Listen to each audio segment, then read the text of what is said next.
mon pote, c'est encore mon pote. Ça ne me fait plus plaisir de venir m'asseoir et débriefer des matchs. Après, Je c'est suis le désolé, football. ça ne me fait plus plaisir. C'est le football, mon gars. Faut être pro, hein. Faut être pro, hein. Ça me fait mal mentalement. Ah, parce que l'année dernière, t'as bien mangé, hein. T'as mangé à ta faim, hein. Donc là, maintenant, faut digérer un petit peu tout ça, hein. Les replayers, on se retrouve pour une nouvelle vidéo. Le Real qui s'enfonce dans la crise maintenant. On peut parler de crise, hein, parce que voilà, 2 défaites d'affilée, c'est la crise au Real Madrid. Et là, c'est quand même une défaite assez sévère, hein, face à un petit Milan, on va pas se mentir. Très petit. Un petit Milan, 3-1 score final au Bernabeu. Et je pense que le pire, c'est qu'on n'a même pas vu d'esprit de révolte. Je pense que c'est ça le pire, Anderson. Il n'y a rien eu et je pense que... Je sais même pas pourquoi je parle. Lance ton générique. Franchement, je suis fatigué. C'est parti.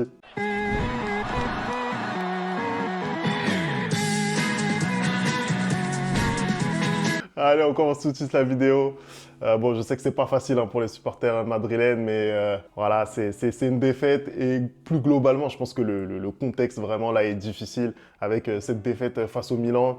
Défaite sur laquelle il n'y a pas grand-chose à dire au final. La défaite, elle est logique, Anderson, elle est logique. Mais il n'y a rien eu, Femi, ce soir. De la part du Real Madrid, il n'y a rien eu. C'est-à-dire que on n'attaque pas, on ne presse pas, on ne défend pas, on n'a pas envie, on ne construit rien. En fait, on ne fait rien. Cette équipe, c'est le néant. Vraiment le néant. Il n'y a absolument rien. Il n'y a même pas... En fait, ce soir, il n'y a même pas eu... Il n'y a pas un seul secteur, hein, où je peux vous dire que je suis satisfait. Sincèrement. Quand on regarde là l'équipe qui a été alignée ce soir et l'équipe qu'on avait l'habitude de voir l'an passé, c'est pas forcément un problème d'homme. C'est pas forcément un problème d'homme, c'est quasiment la même équipe. Il y a bien sûr Lunin qui était dans les cages à la place de Courtois, mais c'est Lunin qui a occupé la cage toute la saison dernière. On a eu bien sûr Lucas Vazquez à droite, le milieu de terrain avec Tchouaméni, Modric, Valverde et Bellingham, et puis cette attaque où Mbappé remplace un petit peu numériquement Rodrigo par rapport à la saison dernière. C'est une équipe, voilà, c'est une équipe cohérente. En tout cas, c'est une équipe classique. Moi, je classique. suis pas d'accord avec toi quand tu dis que c'est pas forcément un problème d'homme. Parce que, déjà, reprenons la formation. Parce que quand tu mets ce 4-4-2 là, tu vois très bien qu'en défendant, c'est plutôt 2 lignes de 4 et 2 devant avec Vinicius et Mbappé. Et en attaquant, tu vois que finalement, Jude est à gauche, Valverde est à droite, hein, donc ils jouent un peu comme des ailiers. Et c'est ça le problème, c'est déjà un problème de placement. Moi, ce que je ne comprends pas, et si tu regardes la première mi-temps, la seule fois où cette équipe du Real a été dangereuse, c'est quand justement Jude prend la profondeur et vient jouer en faux numéro 9, ce qui était le cas la saison dernière. C'est-à-dire qu'on avait un 4-4-2 avec Jude Bellingham qui était un peu un milieu offensif faux numéro 9. Donc on n'est pas sur un problème d'homme. Mais non, ce soir, c'est pas ce qu'il y a, Femi. Ce soir, tu mets Jude sur un côté et tu mets Valverde sur un côté. On est clairement sur un problème tactique, voilà, dans un premier temps. Dans un premier temps, on est sur un problème tactique. Mais on est sur un problème tactique qui est dû à un homme. On va pas se mentir. Non, on va pas se mentir. On est sur un problème tactique qui est dû à un homme parce que le fait que cette année, tu aies recruté Kylian Mbappé, tu es obligé de le faire jouer devant. Hein, tu es obligé de le faire jouer. Et qu'est-ce que tu fais du coup? Tu arranges un peu à ce que Vinicius, il va jouer devant, mais il va plutôt jouer à gauche. Mbappé, c'est aussi sa position préférentielle, mais tu n'as pas le numéro 9, donc tu le mets soi-disant en numéro 9. Mais en soi, aujourd'hui, il y avait un 4-4-2. Mais tu te rends compte qu'au final, plus le match avance et plus les attaques du Real ne sont que du même côté. Et en fait, le problème et la différence avec l'année dernière, c'est que l'année dernière, tu avais un seul joueur qui ne faisait pas les efforts défensifs, Vinicius, avec ce 4-4-2. Cette année, tu en as deux. Tu as Vinicius et tu as Mbappé. Et c'est trop, en fait. C'est trop, c'est-à-dire que le milieu de terrain, déjà, il est perméable à un point. Je n'ai jamais vu ça. Et en plus, si on parle des prestations individuelles du milieu de terrain qui a été aligné ce soir, la première mi-temps de Modric et de Tchouaméni sont catastrophiques. Ouais, c'est chaud. Franchement, les deux sont catastrophiques. Je suis désolé. Hein, Modric, t'es une légende, tout ça, mais vieux père, pardon, faut le laisser. Faut le laisser. Faut le laisser, faut partir. Non, parce que tu me dis que c'est pas un problème d'homme. Mais je suis désolé, la manière dont Kroos régule le jeu, c'est pas la manière dont Modric régule le jeu, en fait. C'est pas du tout les mêmes profils. Et en plus, quand tu as un milieu défensif, je suis désolé, les deux premiers buts de ce soir sont pour Tchouaméni. Le corner, je ne comprends pas comment il défend. Lui et Militao, c'est du n'importe quoi. Alors le deuxième but, la passe qui est faite, mais c'est honteux en fait, à ce niveau de professionnalisme, de faire une passe comme ça. Et ensuite, T'as vu comment il revient? Il revient, le ballon est juste à côté de lui et il marche. Oui, il marche. Il n'y a aucun engagement de la part du Real ce soir. C'est-à-dire que, en fait, comme tu l'as dit en intro, il n'y a même pas eu cet esprit de révolte qu'il y a eu face à Dortmund où ils se sont dit qu'on perd 2-0, bah on va essayer de relancer le match. Il n'y a rien eu parce qu'il n'y a pas d'envie. Hein. Tu sens que les joueurs sont sonnés. On rappelle quand même qu'ils ont eu 10 jours pour préparer ce match-là contre un Milan qui est 7e de Serie A. Contre un Milan qui a perdu 2 de ses 3 matchs de Ligue des Champions. Contre des équipes qui jouent au football, du coup. Ce Real-là va jouer contre Liverpool. Liverpool a gagné 4-0 ce soir. Liverpool a gagné 4-0 ce soir. Non, mais après, oui. Contre le Bayern Leverkusen. compliqué.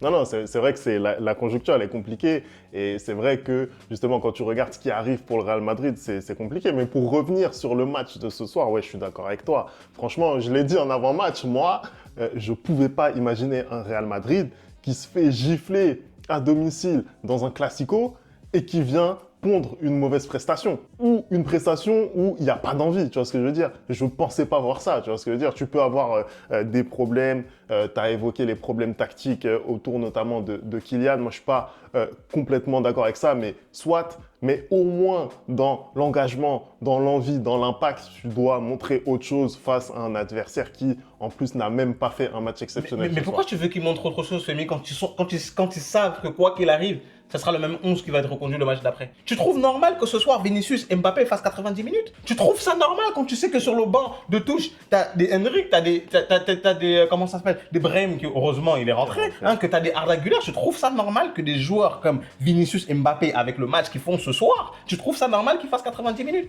Tu trouves ça normal, toi, en tant que coach du Real Madrid, t'as plus de 25 ans de carrière, tu vas jouer contre le Milan, et je te l'avais dit en avant-match, Raphaël Leao, et que tu mettes Lucas Vazquez sur son côté. Tu as vu comment Lucas Vazquez a souffert ce soir? Mais pour le coup, moi, honnêtement, le match de Raphaël Leao, il est nul. Je le trouve pas stratosphérique. Mais oui, mais après, il est décisif, mais le match est pas fou. Son match est nul, mais chaque fois qu'il a pris la profondeur, il a mis en difficulté Vazquez. Et le seul homme qui aidait Vazquez sur ce côté-là, Valverde, bah, tu le sors à la mi-temps.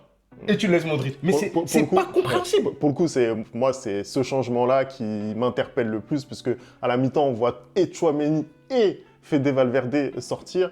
On ne comprend pas forcément. Je ne comprends pas ces changements. Même le fait de sortir à faire Fernand Mendy et de rentrer Franck Garcia, mais ça sert à quoi? Tu es mené en fait. Tu es mené. Pourquoi tu fais des changements défensifs? Tu es mené. C'est pas logique. Parce que je suis désolé, à un moment donné, le Real Madrid. Hein, tu peux être le Real Madrid, car Varane est blessé, hein, tu n'as pas de défenseur droit de métier, je suis désolé, tu mets un vrai arrière.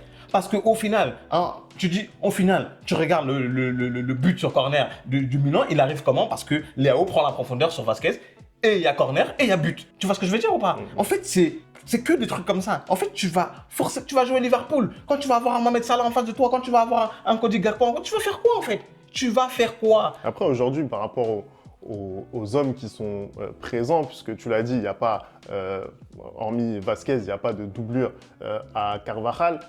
Comment est-ce que tu réorganises ta défense? Est-ce que tu décides de mettre un Militao à droite, de faire descendre un Tchouaméni? Est-ce que tu fais confiance à un Vallejo? Comment tu fais? Mais totalement, Femi, tu viens de le dire. En fait, soit tu mets... Je suis désolé, moi je te l'ai dit déjà, je fais le pari de mettre un arrière gauche en arrière droit. Il faut un vrai arrière. Soit tu fais ça, hein, ou soit tu mets Militao à droite et tu mets Tchouaméni en défense centrale parce que, désolé, c'est son meilleur poste cette saison. Parce qu'au milieu de terrain, il est nul à chier. Il est nul à chier. Et je suis désolé, mais c'est totalement ahurissant de voir la prestation que Camavinga livre au Classico, hein, parce que c'est le seul joueur qui est très très bon, et le mettre sur le banc ce soir. Et surtout que quand tu vois ce qui se passe quand il rentre. Ouais. Tu vois le match de Camavinga quand il rentre. Mais comment En fait, c'est pour ça que je te dis qu'Ancelotti est dépassé. Aujourd'hui, non, moi je suis désolé. À un moment donné, ils ont failli relancer le match avec le but de Rudiger. Et après, j'ai vu qu'il était en jeu. Moi, je suis content qu'il soit en jeu ce but-là. Moi, je suis content qu'on perde ce soir. Parce qu'on a besoin de se prendre 4-5 défaites et pour qu'il parte. On a besoin d'un entraîneur moderne. Ce n'est pas possible d'avoir un entraîneur qui est autant dogmatique. Ce n'est pas possible d'avoir un entraîneur où tu avais une bonne formule l'année dernière, hein, et cette année, tu chamboules absolument tout et tu ne vois même pas c'est quoi le souci. Tu as 10 jours, tu nous fais comprendre que tu as identifié le problème de ton équipe, à savoir qu'elle défend mal et qu'il y a des joueurs qui ne font pas le pressing. Et tu le vois ce soir, ça. et tu es sur le banc de touche, les mains croisées. À aucun moment, tu lèves la voix. Non, parce que j'aime pas les entraîneurs qui font trop un peu comme Pep Guardiola. Mais je suis désolé, il y a des moments où c'est nécessaire. Il y a des moments où c'est nécessaire. Tu prends un Jürgen Klopp, quand il y avait des moments où il doit crier sur ses joueurs, il crie sur ses joueurs. Parce que c'est impensable de voir ton équipe être aussi léthargique. À un moment, on menait et les joueurs continuaient de marcher. Les joueurs continuaient de marcher. Tu as un Mbappé qui marche, tu as un Vinicius qui marche, tu as un Tchouaméni. Tchouaméni, tu as l'impression ce soir que c'est l'arbitre. Non, mais parce qu'il marche, il regarde le jeu. Il marche, il regarde le jeu. Il marche, il regarde le jeu. Il a le rôle le plus important sur le terrain. Et pourtant, c'est un spectateur. C'est un spectateur du match. Et malgré tout ça, Ancelotti, lui, qu'est-ce qu'il va faire? Il va te sortir les meilleurs joueurs. Il va te sortir Valverde, il va sortir Bellingham. Mais à quel moment tu sors Jude dans ce match-là? À quel moment? C'est le seul qui apporte du danger devant. Et c'est le seul qui se bat. Et c'est le seul qui se bat. C'est le seul qui fait les efforts, en fait. Non, ça c'est vrai. D'ailleurs, pour parler un petit peu plus en détail du match des offensifs, puisqu'on a eu Vinicius associé à Kylian, au final, le match du Real, il débute plutôt bien. C'est-à-dire que moi, quand je regarde les 10-15 premières minutes, finalement, je me dis que le but, il est mal payé, en fait, pour le Milan, parce que le Real fait ce qu'il doit faire. C'est-à-dire, on a un Mbappé qui essaye de se rendre disponible, qui est plutôt mobile. Même aujourd'hui, sur les occasions qu'il a eues, est-ce que tu peux dire qu'il a spécialement mal joué? Je ne sais pas, tu vois, il est en manque de réussite. T'en as pensé quoi, toi, foncièrement, du match des deux, hormis le fait que, voilà, défensivement, il y a un manque de combativité? Qu'est-ce que t'en as pensé? Moi, je suis pas satisfait. Je suis satisfait d'aucun des deux. Je suis désolé. Vinicius, bon, il transforme son penalty, il va chercher l'action du penalty, c'est totalement Vinicius. Parce que c'est lui qui fait cette erreur du pied qui arrive déjà sur Jude. C'est lui qui vient ensuite provoquer le penalty. Et c'est lui qui le met le penalty. Donc, sur cette action-là, c'est bien joué. Mais sinon, le reste, je suis pas satisfait de lui. Je suis désolé, on parle quand même de quelqu'un qui aurait dû gagner le Ballon d'Or. J'attends encore un peu plus. Ensuite, on parle de Mbappé. Certes, en début de match, il se rend disponible, mais encore une fois de plus, il manque d'efficacité. Il manque d'efficacité. Femi, ça rentre pas. Je suis désolé. À un moment donné, j'ai pas besoin. J'en ai marre qu'on me dise qu'il faut lui donner du temps, qu'il faut lui laisser du temps. Non, non, non, non, non, non. Je suis désolé. C'est pas ça que j'ai acheté en fait. C'est pas ça que j'ai acheté. On a acheté un joueur qui est censé être parmi les meilleurs joueurs du monde et sur le terrain, il le prouve pas en fait. J'en ai rien à faire de ces états d'âme. J'en ai rien à faire de ces états d'âme. Franchement, sincèrement. Surtout que en fait, non seulement il marque pas, parce que si lui-même, sur le plan individuel, ses prestations étaient bonnes et que l'équipe n'est pas bonne, il n'y a pas de souci. Sauf que non seulement, en fait, on parle d'une équipe l'année dernière qui a perdu 2 matchs toute la saison. Là, on est en novembre, on a déjà perdu 3 matchs, Femi. On a déjà perdu 3 matchs. La saison dernière, on a perdu 2 matchs toute la saison. On ne sait pas combien de matchs. Tu vois, on parle quand même d'une équipe qui tournait super bien l'année dernière et c'est le seul élément qui s'est rajouté. C'est vrai qu'il y a aussi le départ de Toni Kroos. Donc, j'en ai rien à faire de ces états d'âme. Je suis désolé, j'en ai rien à faire des états d'âme de Kylian. Il n'est pas bon. Hein. Aucun joueur de cette équipe n'est bon. Mais je peux... En fait, j'accorde le bénéfice du doute aux autres parce qu'ils ont déjà gagné. Ils sont dans mon club depuis plus longtemps. J'ai vu ce qu'ils font. J'ai déjà vu ce qu'ils sont capables de faire. Lui, il n'est pas dans mon club. C'est un nouveau joueur. Je vois pas pourquoi. Hein, j'en ai rien à faire de Mbappé, en fait. Mbappé, c'est une légende au PSG, c'est une légende à Monaco. C'est pas une légende au Real Madrid. Donc, j'en ai rien à faire. J'en ai rien à faire. Et quand je vois faire 90 minutes et je me dis que lui et Vinicius ont l'immunité parce qu'ils n'ont pas le droit de sortir. Parce que je suis désolé. Moi, j'aimerais qu'on teste quelque chose une fois. Qu'on fasse la même formation que l'année dernière sans Mbappé. Pour voir. Ou même qu'on teste comment dire, cette même formation-là, ce nouveau 4-3-3 avec un vrai numéro 9, un match pour voir. Parce que c'est pas possible que l'année dernière ça marchait, cette année ça marche pas, et tu ne penses pas à juste switcher l'élément qui est venu s'ajouter. Parce que, en fait, je pense qu'il faut mettre de la compétitivité dans cette équipe. Il n'y a pas de compétitivité. Mbappé, là, le match qu'il vient de faire ce soir. Vinicius, le match qu'il vient de faire ce soir. Hein. Lucas Vazquez, le match qu'il vient de faire ce soir. Tchouaméni, le match qu'il vient de faire ce soir. Ce week-end, ils vont être tous sur le terrain. Tous, ils vont être sur le terrain. Non, je comprends ce que tu dis. Il n'y a pas de changement. Je comprends ce que tu dis. Il n'y a pas de changement. On en avait parlé lors de la rematch, notamment du PSG. Là, Anderson, il y a 2 gros matchs en Ligue des Champions qui se profilent. Tu as parlé de Liverpool, ils vont se déplacer à Anfield. Ils vont se déplacer aussi sur le terrain de l'Atalanta, qui n'est pas une équipe facile à jouer. Même le match du début de saison n'a pas été forcément facile face à cette même équipe en Super Coupe de l'UEFA. L'Atalanta aussi qui est en forme, hein, qui a battu assez sèchement le Napoli, leader de Serie A ce week-end, avec un doublé de Monsieur Ademola Lookman, Ballon d'Or africain on espère. Tu penses quoi toi de ce qui va arriver au Real? Comment tu sens là la qualification? Parce qu'on est sur 2 victoires, 2 défaites. Comment tu sens la qualification? Mais moi, déjà, c'est le top 8, on peut oublier largement, moi je vous le dis clairement. Et puis, en fait, là, Femi, tu viens de dire, on va être sur une réception, je crois, c'est deux déplacements. De déplacement. Deux déplacements contre des équipes qui font exactement ce que le Real déteste, à savoir qu'ils mettent une intensité dans le match extraordinaire. Avec ce que le Real fait depuis août, je ne vois pas comment on peut aller, ne serait-ce que chercher un match nul à Anfield. Hein. Et pour l'Atalanta, ça va être beaucoup plus difficile parce que certes, on a battu cette équipe en Super Coupe d'Europe, mais contre le cours du jeu, en vérité, quand je regarde bien. Hein. Et là, l'équipe, elle est totalement désorganisée. Et mentalement, ça va être très très compliqué. J'ai même l'impression que, franchement, quand je regarde les matchs, j'ai même l'impression qu'ils ont abandonné cette saison. Je pense que le coup qu'ils ont reçu au Classico du 4-0, je pense qu'ils ont compris. En plus, 4-0, là, 4-0 à domicile contre le Barça. Là, 3-1 contre le Milan. Je pense que ça doit faire depuis 2020 que le Real n'a pas perdu 2 matchs de suite à domicile. Et puis prendre 7 buts en 2 matchs et mettre un seul but quand tu t'appelles le Real Madrid, mais c'est tellement honteux. Et je ne vois pas comment ils vont se relever de ça. En fait, ce soir, le Liverpool a joué contre un autre club qui met énormément d'engagement et ils ont réussi à gagner 4-0.